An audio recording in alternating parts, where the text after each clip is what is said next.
A big loss for the SNP, one of the party's best known, most experienced faces, but perhaps not a huge surprise for a number of reasons. Firstly, Ian Blackford is 62. By standing again, he'd need to commit to being in Parliament until he was 68. Secondly, he's already reached the top. He's been the leader of their Westminster group, was leader for 5.5 of the 8 years he has been in Parliament. Thirdly, he was, of course, deposed from that position, got rid of by his own MPs last December. And finally, he lives far, far from Westminster. He represents Ross, Skye and Lochaber, lives on the Isle of Skye, and getting home after a week in Parliament involves a flight to Inverness and then a 3.5-hour drive by car to the Isle of Skye, where he has a small farm. I've spoken to him a couple of times this afternoon. He's also released a short statement. Here is some of that statement.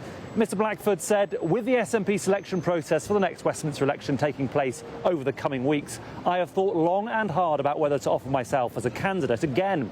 Having stood down as SNP Westminster leader, I've gone through a period of reflection as to how I can best assist the party and the cause of independence, a cause I've campaigned for since joining the SNP as a teenager in the 1970s. Although I will not be standing for the Westminster Parliament at the next election, I look forward, he says, to playing my part in the continuing campaign for Scottish independence and supporting our First Minister and the SNP as we go forward to the next election and beyond. I understand Mr Blackford will continue with a role working with the Scottish Government on business and economic policy. He has been a significant figure, joined the party in the late 70s, so he's been a member for almost 50 years, although briefly was a member of Scottish Labour, fell out with Alex Salmond in the late 90s, early noughties, more recently been very close to Nicola Sturgeon. But, Sarah Jane, there has been this generational change in that party, with Ms Sturgeon standing aside.